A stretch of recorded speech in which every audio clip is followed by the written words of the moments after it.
In this question, we need to make a horizontal cut halfway through this cube. And if we make the cut through this face right here, there's going to be like a cutting line that happens right about here. Right? I'm estimating it. And then if I make my cut going towards the back of this cube in that direction, then I'm also going to have a cutting line right on this face too. Okay? Now that we see our cutting line, we have to figure out the two-dimensional shape that one of the resulting halves will be. So what are we going to call it? Well, we started with a cube, so each shape is not going to be a cube.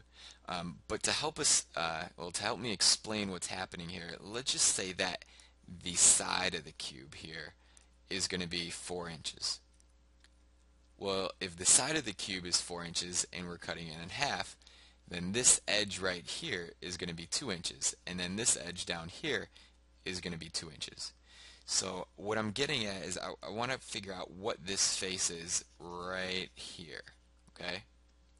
Well, the face that actually forms then is going to be a rectangle, right? Because this part right here is 2 inches, and this was 4 inches because all the sides of the cube were the same. And that means that we're going to have a rectangular prism there. And then because it was cut in half, we're going to have this rectangular prism on top. That was actually not bad. This is going to be on top, and there's going to be another one with the identical dimensions right below it, which would create my original cube that we started with.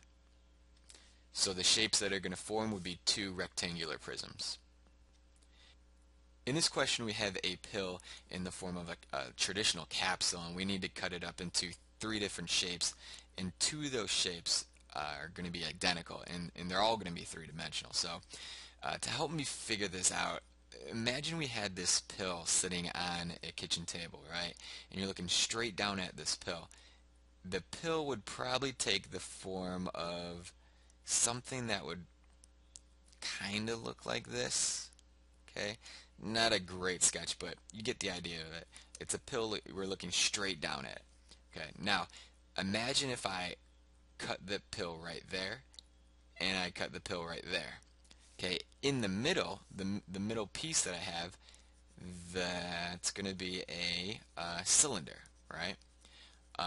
Looking straight down at it, it looks like a rectangle, but remember it's 3-dimensional, so it's going to be a cylinder because the edges are still circular. And then what happens on the edges? Well, we have roughly a half circle here and then another half circle here. And because they're half circles and because they're rounded, we could say that those 2 shapes are going to be hemispheres. So the part in the middle here, that's going to be a cylinder. And then the 2 on the outer edges, those are going to be 2 hemispheres. And in this question, Erin is frosting the top of a cupcake. And again, let's say this cupcake is on her table, and we're looking straight down at it, and we do not have any frosting. Okay, so let's imagine this is the cupcake we're looking straight down at, and then we want to start putting in frosting. Now it says that she applies it in a circular motion, so she's probably going to start on the outer edges and apply this frosting, keep going in a circular motion all the way until she gets to the center, and then that's going to come in a peak. So if I was looking at it sideways of her applying this frosting, it's like she'd be starting like that and slowly working her way up, getting closer to the center of the circle, and then comes to a peak. So that's what's happening. And our question is asking what 3-dimensional shape does the layer of frosting most closely resemble? Now, it's not going to be perfect, but it's going to closely kind of look like a cone. And I'm going to outline this outer edge. So this is going to be the bottom of the cone. And remember, it's going to be circular, right? Because looking down at it, we've got a circle. And then as we follow it up, it comes to a peak. And up on this side, that's a peak too. So that's going to be the cone. In this question, we have a clown, and the clown sees a party hat laying on its side on its table, and the clown smashes it flat onto the table. So the shape that's going to result looking at this hat on the table is probably going to be something similar to this triangle. And the stripes will still be there going across. And after he smashes it on the table flat, it also says that the clown folds it in half vertically. So let's say this line right here, this vertical line represents the fold line, and it's going to get folded over like that. So now what's going to result is going to be another triangle.